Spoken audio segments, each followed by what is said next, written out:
What's poppin', people?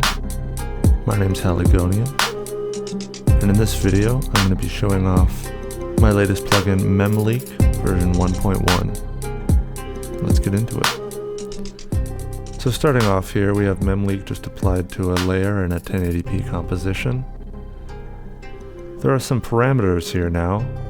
You can see we have size and bit depth, which affects the style.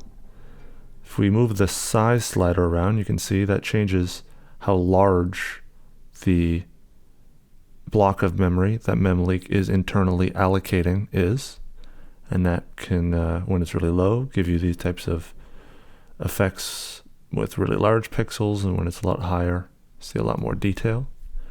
And then here with the style or bit depth, we can change between 8, 16, and 32 bits per channel, which I've given some creative names of zesty, cloudy, and tripping. And these give quite different results depending on which one you choose. And as always with Memleak, the output that you see will change every time you use it, because it's showing unallocated memory from your computer as if it were pixel data. And there will always be different unallocated memory available. So if you use it one day and then close After Effects and open it the next day, you'll get a completely different output. If you use it on Windows, you'll get a completely different output than if you use it on Mac. And if we interpret that data as if it were 8, 16, or 32 bits per channel, we get a completely different looking output. Now, if you do just render frame by frame, if we go here and I scrub along the timeline, we'll see a lot of frames that look very similar. And one way around this is by pressing spacebar, at least by default, to do a preview render of the timeline. And what that will do is it will render multiple frames simultaneously, and thus it can't allocate that same block of memory over and over again. So you get a lot more variety that way. Again, instead of scrubbing in the timeline frame by frame, if you just press spacebar to render, you'll get a lot more variety. And if you have a bunch of cached frames, as I do here, that you don't quite like, you can get rid of those by going Edit, Purge, All Memory and Disk Cache. And that will get rid of all those cached frames, and now we can go through and render some new ones. So I'm just going to hit spacebar here with the work area set to a few seconds and let it render out. So I've rendered out a small area here in the work area with the 16 bits per channel cloudy style selected. And due to a quirk of the way that After Effects interprets 16 bits per channel values, it can often look a little dark. So I'm going to add an adjustment layer and add brightness and contrast. And if we find a representative frame here, you can see maybe just turning up the brightness will help. The reason I'm doing this on an adjustment layer is because if I did it right on the same layer, it would delete the frame cache and it would have to re-render all of those frames, which I don't want to do.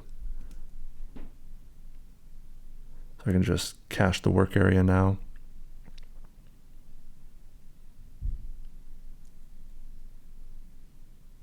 And that looks pretty cool. So now that I have this rendered out, I'd like to show just a few ideas of what you can do. On an adjustment layer, I'm going to add my other effect, Pixel Fan. Maybe we can throw some mask on that adjustment layer, set the mode to none, and then set that to the path in Pixel Fan, original frame mode, increase the stroke length.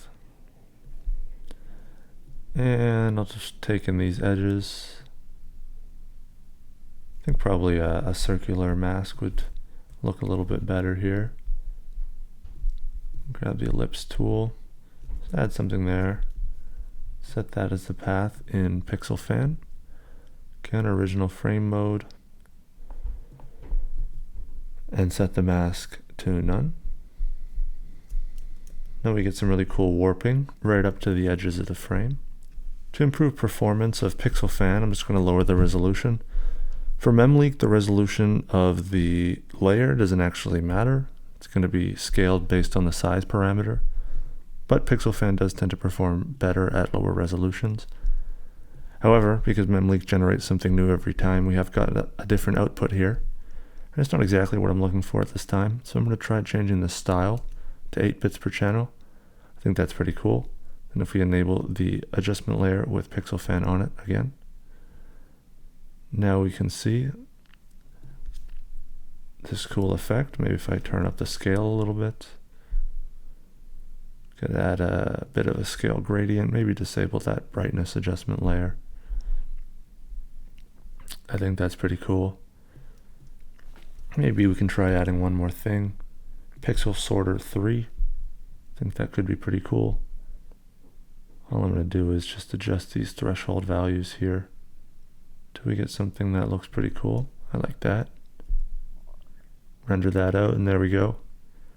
In just a few seconds, adding some random effects, I've managed to turn the original output from Memleak, which again was this, pretty cool, into a completely new and unique glitch look. Now, if you like the output that you've got from Memleak, you're going to want to render it out as soon as possible, because every time you use Memleak, it produces a different output. And so if it's producing something you like and it's cached, as you can see by this green bar on the timeline, you'll want to render it out and then re-add it to the comp so that it looks the same from now on. So to do that, I can just go Composition, Add to Render Queue. I want to make sure we choose the same downsample factor as we had when we were previewing. So for me, I was using 1/4, so I'll add that. Maybe I'll turn up the bit rate a little bit.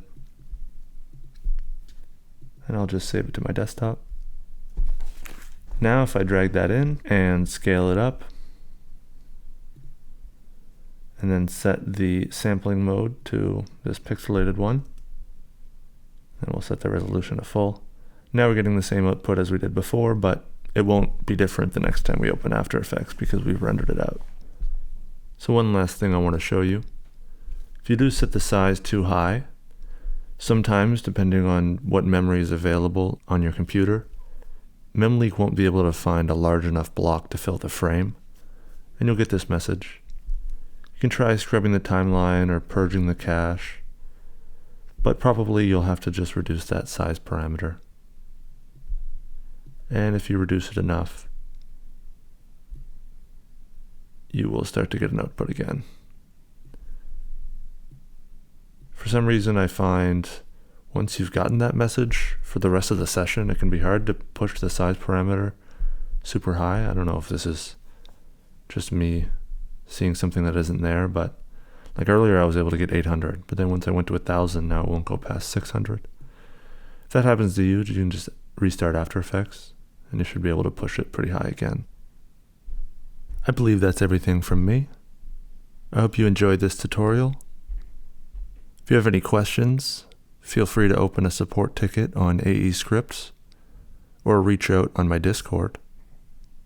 And everyone out there, please take care of yourself because you deserve it. You really, really do. Thank you.